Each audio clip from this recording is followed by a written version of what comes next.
Hi, my name is Elisabeth Podsiadlo, and I'm a senior voice performance major at Westminster Choir College. When I first got to Westminster, I did not know what it was going to take to become a working professional musician. I think there have been a lot of opportunities at Westminster to learn about professionalism, but one that really sticks out in my mind is the Westminster Symphonic Choir. In past seasons, we've performed with the New York Philharmonic and with the Philadelphia Orchestra. And I think that being a student and being able to perform with these titans of industry, it kind of puts you in a new level. You have to come prepared. And I was really nervous about doing all of that stuff. I didn't think I was ready and I didn't feel worthy. But the way that we work in symphonic choir is efficient, it's professional, and it really requires us to give everything we have. And it's taught me so much about what it means to be a really committed, connected performer. Another experience that really, I think, honed my professional skills is working on new music in Westminster Opera Theatre. And I mean new music. I got to work on a world premiere, Marie Begins, which is actually going to premiere next semester without me because of coronavirus. But the experience of working with a living woman composer and being able to really pick her brain about why she chose to write certain things or why the music is the way it is, and she gave us some great insight on how to perform it at the maximum committed artistic level, and I really enjoyed that process. In the past, we've also done some shorter new operas. I got to work on Missy Mazzoli's A Flourish of Green, and there was no recording.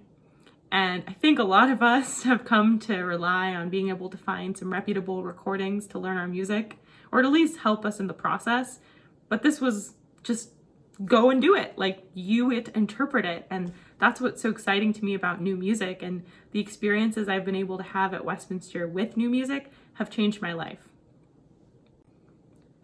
Another opportunity that has really enhanced my experience at Westminster has been joining Westminster Choir. I just finished my third year in Westminster Choir, and I am so grateful. I'm so grateful for the opportunity to tour every year, sometimes multiple times.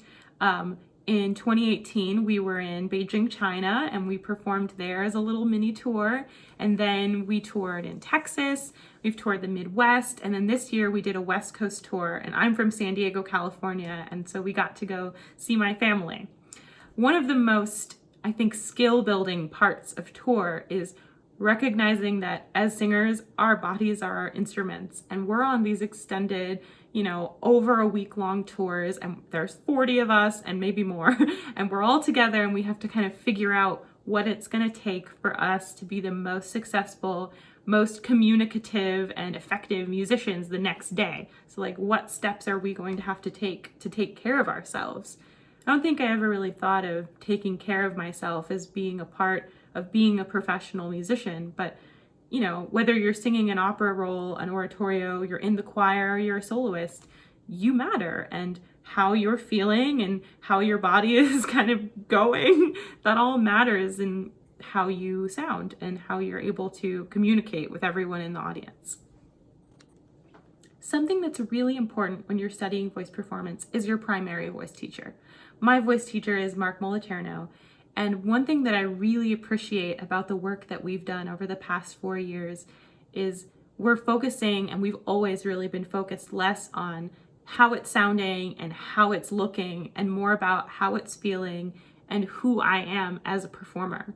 I think in the realm of, your body is your instrument, your personality, it's all a part of your instrument. And so I think learning more about you and learning about who you are as a human actually also really hones your experience as a singer and makes you stand out, because we want to hear what you have to say, and that's something we worked so much on. Finally, it wouldn't be a talk about Westminster Choir College if I didn't talk about the community. There have been so many times where the Westminster community has exceeded my expectations of how incredible people can be. And that sounds so cheesy, but it's really true.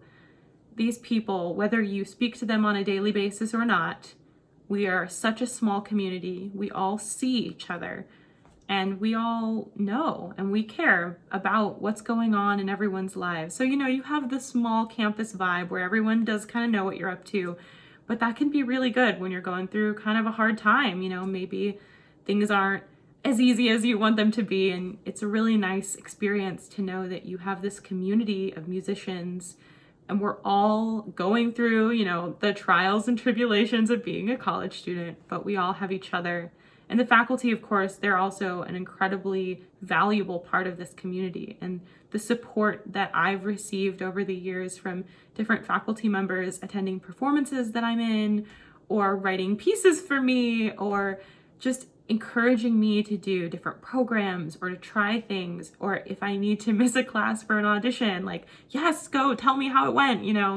It's a community like no other. We sing together every day in some capacity or another, and that's a unique experience that I will hold on to for the rest of my life. Thanks to my undergrad experience at Westminster Choir College, I am now excited to say that I will be pursuing a master's degree at the Mannes School of Music in New York City starting this fall.